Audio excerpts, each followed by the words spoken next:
Bismillahirrahmanirrahim. Dan kita dianjurkan dalam Islam selalu mengucapkan doa-doa yang baik. Pernah ada sahabat, Bapak Ibu sekalian, stroke.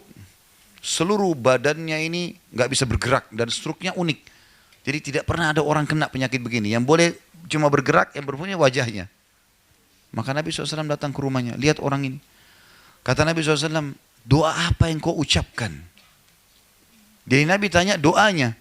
Bukan dosa apa yang kau buat, ditanya. Karena orang ini orang saleh. Kok bisa datang gini? Dia bilang, ya Rasulullah, saya mengatakan, ya Allah, kalau seandainya ada hukuman yang akan menimpa saya di akhirat, percepatlah di dunia. Kata Nabi SAW, subhanallah, maha suci Allah. Kenapa kau minta sesuatu yang kau tidak mampu? Kenapa tidak bilang, Rabbana atina fid dunya hasanah, wa fil akhirati hasanah, wa qina adzabannar. Minta keselamatan dunia, keselamatan akhirat. Untuk apa minta azab didatangkan? Ya Allah terima. Ya. Ada orang begitu, anaknya sakit. Ya Allah, daripada anak saya saja yang sakit. Ini kebodohan ini. Ya Allah, jaga kesehatan saya, sembuhin anak saya. Nah itu yang benar. Orang tuanya mati, kenapa dia mati? Kenapa bukan saya? Loh, kok aneh ini? Ya. Jadi harusnya kita ucapin yang baik kan. Jangan ucapin apa, karena Allah bisa kabulkan.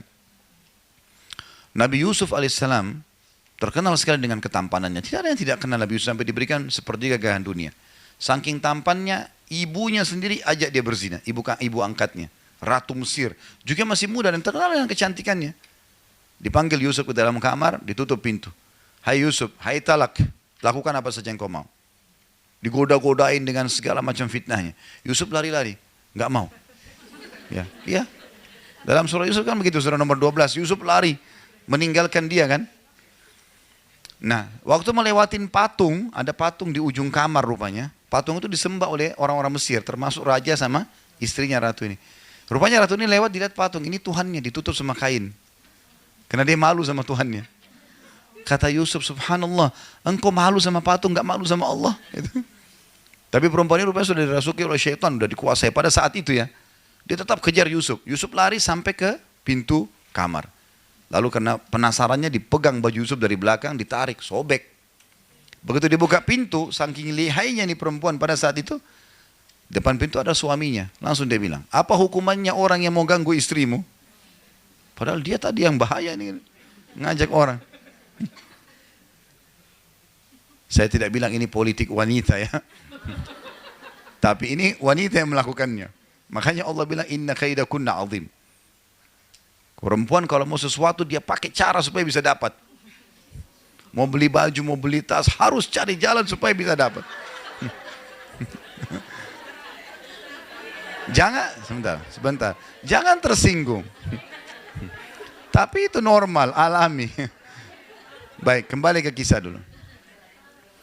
Maka si raja bijak, dia nggak mau menghukum Yusuf. Dia bilang sama orang-orang di sekitarnya, panggil hakim istana, panggil. Datang hakimnya. Hakimnya lalu ditanya. Hakimnya tanya Yusuf, kenapa Yusuf? Ini ibu ini yang ajak saya zina. Dia ajak ke kamarnya, ditutup, saya dikejar-kejar. Tanya istri ratu, bagaimana ratu? Jelas-jelas orang ini di kamar saya kok, gimana? Jadi luar biasa gitu. Maka untung bijak nih si hakim, dia bilang, kita kalau gitu lihat bajunya Yusuf. Kalau baju Yusuf robek dari depan, berarti betul si ratu. Karena laki-laki kalau mau nyerang dari depan, kemudian disobek bajunya karena membela diri. Tapi kalau baju Yusuf robek di belakang, berarti ini perempuan yang masalah nih. Ternyata betul dilihat bajunya Yusuf robek dari belakang.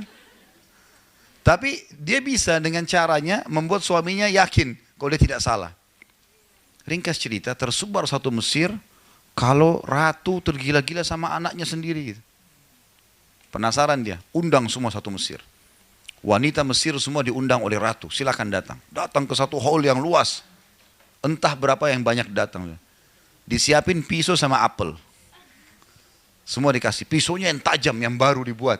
Sengaja gitu. Ini Allah ceritakan dalam Al-Quran, surah Yusuf ya. Begitu mereka sudah siap semua, lalu kata si ratu, silakan nikmati apelnya. Dipeganglah apel sama pisau. Waktu mereka mau potong, Yusuf disuruh keluar. Begitu Yusuf keluar, Allah bilang dalam Al-Quran, faqatta'na aydiyahun. Perempuan-perempuan ini sudah bingung, mana tangan, mana apel.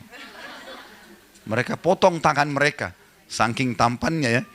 Laki-laki sekarang lewat biar juga sudah mandi 7 kali tetap aja nggak ada yang potong tangannya kan itu. Tapi ini luar biasa Yusuf alaihissalam. Lewat sampai mereka tidak sadar. Nanti mereka sadar waktu Yusuf sudah ada di sebelah ratu. Baru mereka sadar, oh tangan saya yang kepotong nih gitu. Baru mereka sadar. Lalu kata ratu apa? Inilah sebabnya kenapa saya mau zina sama dia.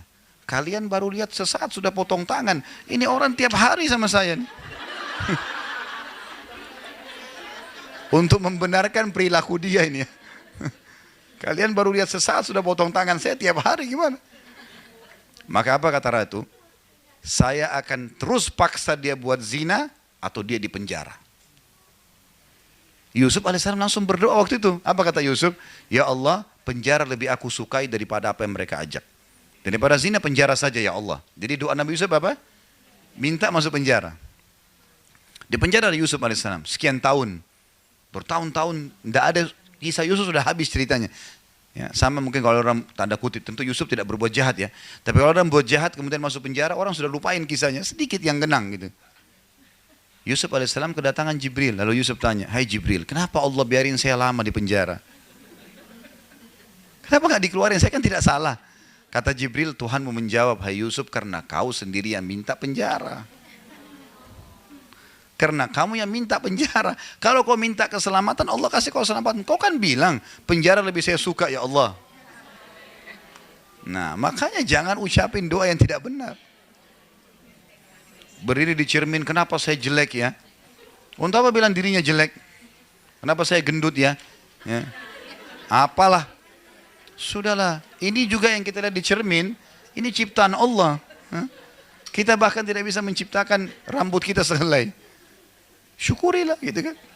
Jalani, perbaiki, usahakan maksimal. Jadi yang dimaksud, kata Nabi SAW, was'alullah al-afiyah, mintalah keselamatan, mintalah kebaikan, jangan minta keburukan. Sudah saya kasih contohnya tadi. Ya, selalu minta kebaikan, kesembuhan, keberkahan, panjang umur, rezeki yang luas, minta semua yang baik-baik. Ya. Dan jangan pada ucapkan cukuplah ya Allah.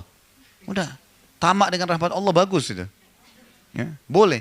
Dan saya sudah pernah bilang, kita kalau lagi sehat minta ditambah kesehatan, itu lebih besar pahalanya dibandingkan kalau sudah sakit minta kesembuhan. Kita lagi kaya minta ditambah kekayaan lebih baik daripada sudah bangkrut baru minta dikeluarkan dari masalah. Walaupun dua-dua ibadah. Ya, jadi makanya kita tidak boleh berhenti berdoa. Jangan, oh saya lagi sehat, makanan ada, rumah bagus, gak usah berdoa. Keliru. Bahkan kata Nabi SAW, kenali Tuhanmu pada saat kau lagi lapang, dia akan mengenalimu pada saat kau lagi susah. Sempit. Jadi kalau mau diijabah doanya lagi sakit parah, lagi bangkrut, lagi ada masalah berat, justru pada saat kita lagi sehat dan lapang itu sering berdoa. Itu rahasianya, tersambung ke sana nantinya. Gitu.